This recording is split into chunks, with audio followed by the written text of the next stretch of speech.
सादर नमन दोस्तों। आज सुनते हैं भीष्म साहनी जी की कहानी तीन बहनें। बरामदे में तीनों बहनें बैठी बतिया रही थी। बात बात पर हंसी से लोटपोट हो रही थी। लड़कपन के अपने प्रेमियों की खिल्ली उड़ा रही थी। हमारे यहाँ शादी ब्याह के बाद प्रेम भी असंगत हो जाता है। शुरू शुरू में कुछ देर के लिए कसक उठती है, पर बाल बच्चे हो जाने के बाद बिल्कुल ही पीछे छूट जाता है। अतीत के धुंधलके में खो जाता है और मजाक तक का विषय बन जाता है। तीनों बहनों की जवानी ढल रही थी। तीनों कुछ कुछ मोटियाने लगी थी, पर तीनों की साड़ियाँ चमकीली थी और कलाइयों पर चूड़ियाँ खनखना रही थी। एक बार हंसने लगती तो देर तक उनकी देह गुदगुदाती रहती। सबसे छोटी बहन कह रही थी, जब मेरा वक्त आया तब पिताजी घर के नीचे पहरा देने लगे थे। किसी लड़की को घर के नजदीक फटकने ही नहीं देते थे। हमारे वक्त में भी ऐसा ही करते थे, बड़ी बहन बोली, पर हम लोग आंख बचाकर घूम फिराया करते थे। याद है जब भैया का वह दोस्त मेरी तस्वीर बनाना चाहता था, वह बेचारा बड़े रंग और ऊंची ऊंची लेकर आया। नीचे पिताजी खड़े थे। उन्हें पता चला तो उसकी पीठ पर हाथ फेर कर बोले, बरखुरदार, तुम मेरी तस्वीर क्यों नहीं बनाते? पहले मेरी बनाओ, फिर किसी दूसरे की बनाना। इस पर हंसी का एक फुहारा फूटा। बड़ी बहन लड़कपन में अपनी दोनों छोटी बहनों की ईर्ष्या का केंद्र रह चुकी थी। कितने ही लड़के उसके पीछे घूमा करते। कोई नज्म लिखता, कोई पीछे पीछे घर तक छोड़ने आता, कोई लंबे लंबे प्रेम पत्र लिखता। उसके स्वभाव में एक चुलबुलापन था और वह तबीयत की हंसोड़ थी। किसी जमाने में उसकी बड़ी बड़ी आंखें कह ढाया करती थी, पर अब वह अपनी दोनों बहनों की तुलना में कुछ ज्यादा मोटिया गई थी। उसने अपनी भौहें तराश रखी थी और टसर की बढ़िया चटकीली साड़ी पहने थी। होठों पर रंगहीन लिपस्टिक। जवानी के शौक पहले से कहीं ज्यादा बेताबी के साथ निभाई जा रही थी, हालांकि वे अब अटपटे लगने लगे थे। चेहरे की शोखी कब की फीकी पड़ चुकी थी, लेकिन तबीयत की वह अभी भी लापरवाह थी। छोटी बहनें भी अब छोटी नहीं रह गई थी। एक के 3 बच्चे थे, दूसरे के 2, पर जवानी के दिनों की भाव भंगिमा अभी भी कहीं कहीं उनके व्यवहार में झलकती थी। मझली बहन बात बात पर अभी भी झिझकती थी। हर वाक्य बोलने के बाद वे आगे की ओर झुककर साड़ी का पल्लू ठीक करती और पल के झुकाए झुकाए कभी एक तो कभी दूसरी बहन की ओर देखती थी कि कहीं उससे कोई भूल तो नहीं हो गई है। बड़ी उम्र की स्त्री में यह बड़ा अटपटा लगता है, पर एक जमाना था जब इसी संकोच और झिझक पर एक युवक मर मिटा था। वह दुविधा और असमंजस में इधर उधर ताकती तो युवक को किसी त्रस्त हिरने सी लगती, नाजुक और निसहाय, और उसकी नींद हराम हो जाया करती थी। तीसरी बहन गोल मटोल थी, शुरू से ही गोल मटोल चली आ रही थी। उसकी हंसी दबाई नहीं दबती थी। पहले हंसा करती तो दाएं बाएं झूल झूल जाती थी, अब मुटिया जाने के कारण हंसती तो बैठे बैठे ही उसकी सारी देह थिरकने लगती। हंसी की लहर गले से शुरू होती और उसकी ताल पर सारा शरीर थिरकने लगता। दीदी, वह भूरे कानों वाला लड़का याद है जो रोज साइकिल पर तुम्हारे पीछे पीछे आता था और भैया से मिलने के बहाने घंटों घर के सामने खड़ा रहता था? मंजली ने कहा। फिर आदत के मुताबिक आगे को झुकी, घुटने पर साड़ी की तह सीधी की और पलके झुकाए झुकाए कनखियों से बहनों की ओर देखा। मैं कहूँ, यह अपनी साइकिल दीवार के साथ खड़ी क्यों नहीं कर देता? यह खड़ा खड़ा थक नहीं जाता? दीदी, तू बहुत खराब थी, छोटी बोली। तू जानबूझकर बेचारे को परेशान करती थी। जब वह खड़ा खड़ा थकने लगता तब दीदी एक बार छज्जे पर आकर उसे अपनी शक्ल दिखा दे जाती।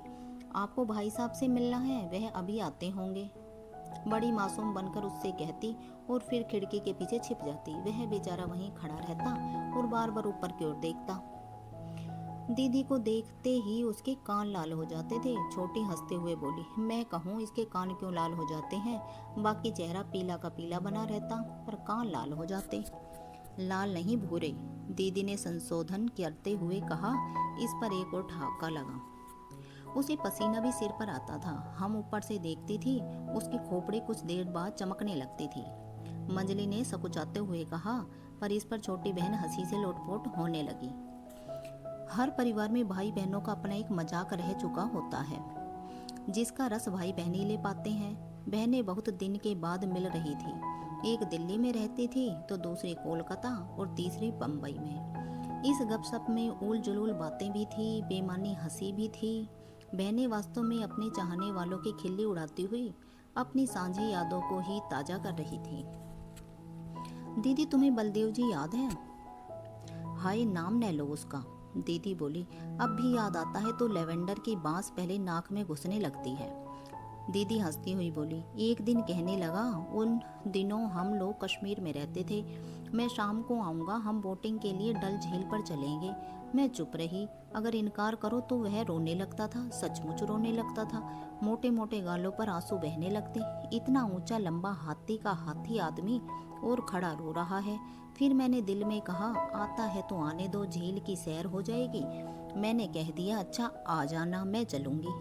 वह एकदम बच्चों की तरह चहकने लगा, नाचने लगा। हाथी खड़ा नाच रहा था। मैं शाम को उसके साथ कश्ती में बैठी तो लेवेंडर ही लेवेंडर, जैसे लेवेंडर में नहाकर आया हो, और बालों में क्रीम। उफ, मेरी तो नाक फटने को हुई। मैं कहाँ फंस गई। छोड़ दीदी, इतना अच्छा आदमी था। अच्छा तो था, पर इतना लेवेंडर कौन छिड़कता था। अपनी दुकान पर से चीजें उठाकर ले आता और मुझे भेंट करता। हाय दीदी, यह तो कंवरलाल भी किया करता था, मंजली बोली, और कहते कहते उसका चेहरा लाल हो गया। एक बार अपने चाचा जी की नकटाइयाँ उठा लाया और कुछ नकटाइयाँ भैया को और कुछ मामा जी को भेंट कर गया। दोनों मुझसे मिले तो कहने लगे, यह कंवरलाल अजीब लड़का है, हमें पुरानी नकटाइयाँ भेंट कर गया है। किसी की पहनी हुई नकटाइयाँ हैं, गांठ की जगह पर सभी मैली है। मामा जी के पास बहुत आया करता था। छोटी बहन बोली, उसका ख्याल था मामा जी उसकी सगाई तेरे साथ करवा देंगे। मामा जी भी खूब थे, मंजली सुनाने लगी।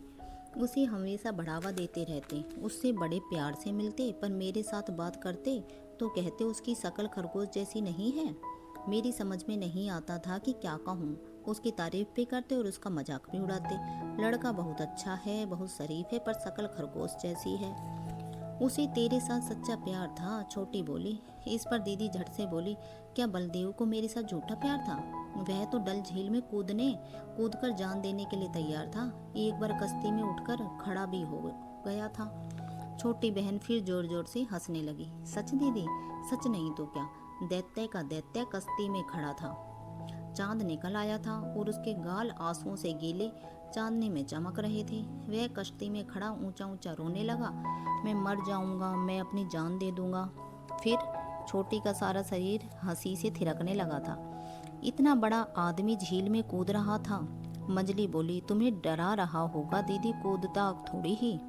मैंने उसकी अंगूठी जो झील में फेंक दी थी। दीदी बोली, हाय दीदी, मुझे दे देती, तूने फेंकी क्यों? तू बड़ी खराब है दीदी।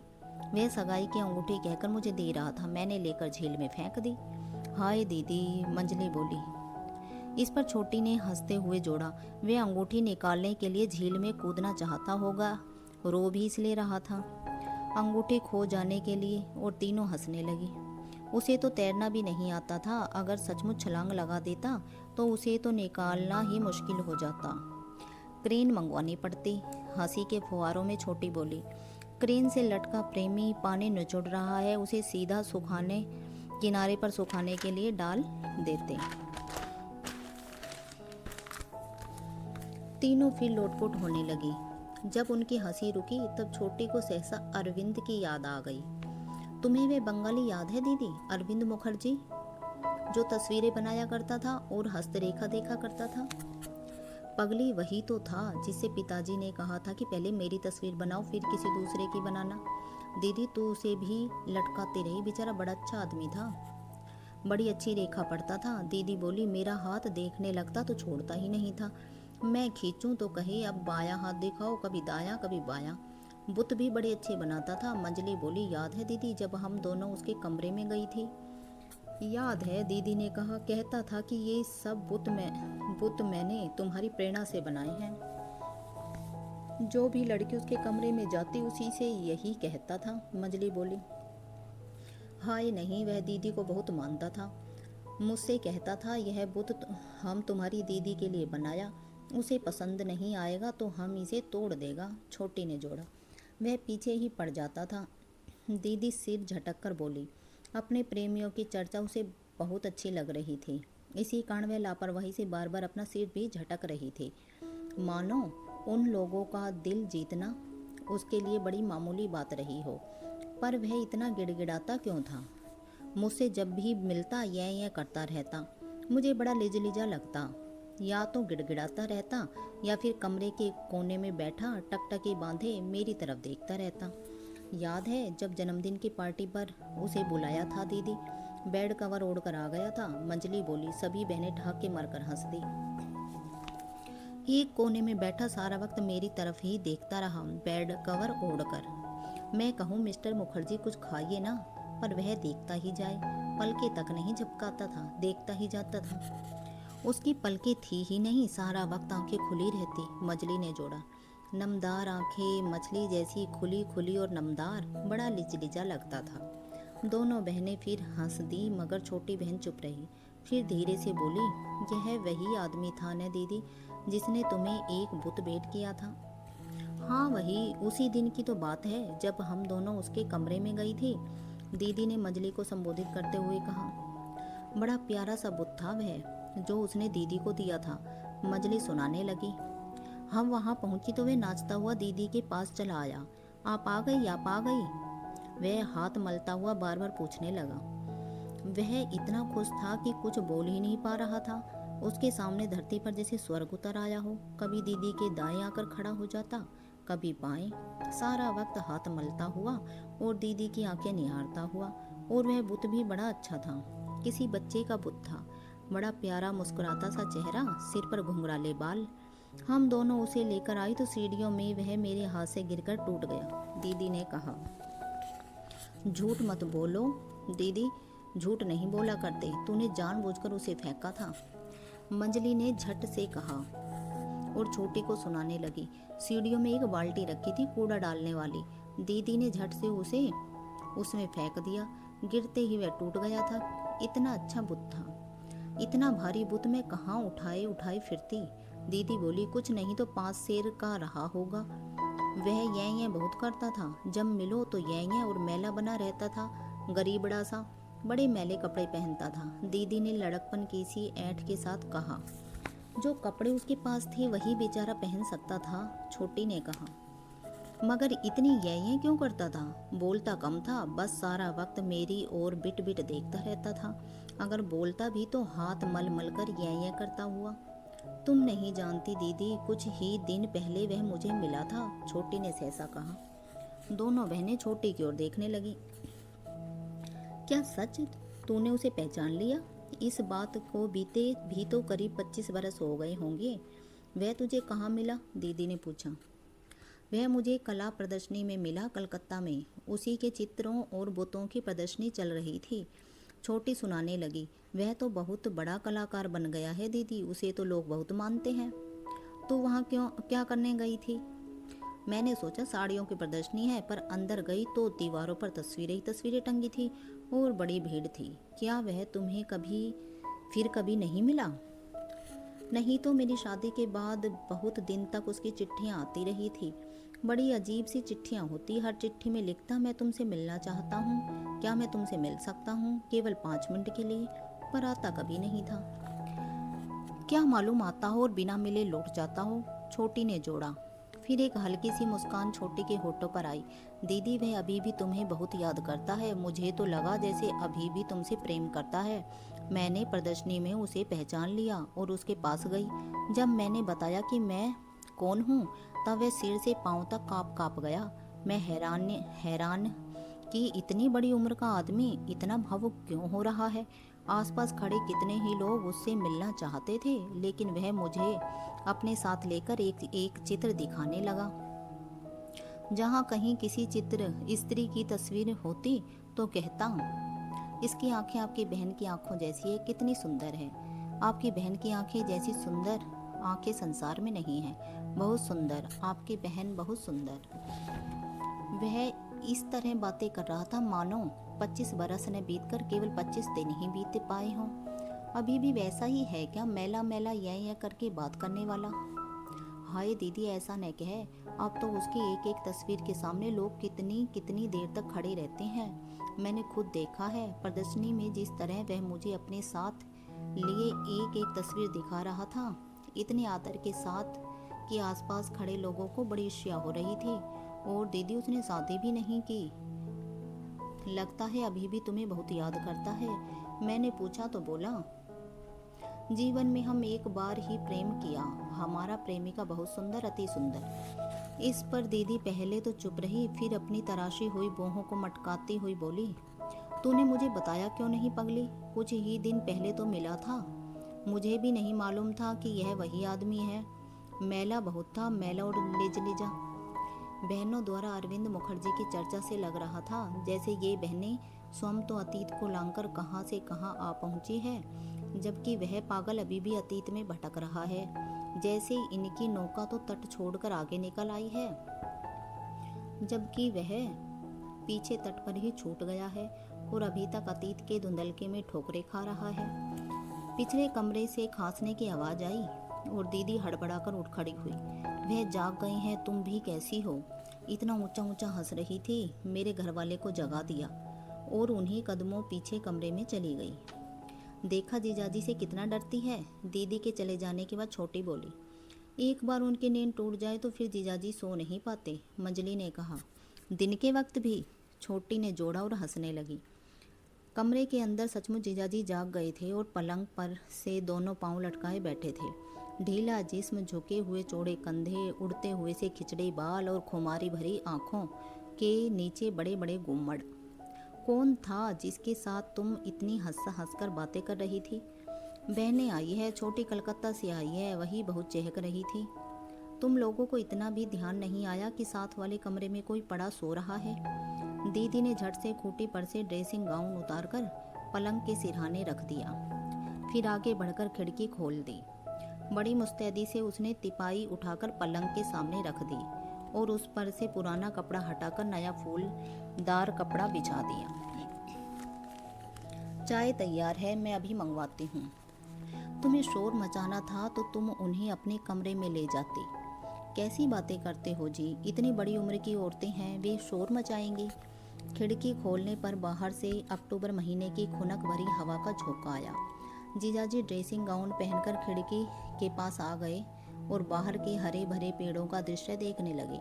सचमुच मिनटों में चाय आ गई और दीदी अपने पति को इधर उधर की बातें सुनाकर उनका मनोविनोद करती हुई प्याली में चाय उड़ेलने लगी। गरम गरम चाय का असर पेट पर फौरन होने लगा। जीजाजी एक के बाद एक सीधे 2 कप चढ़ा गए।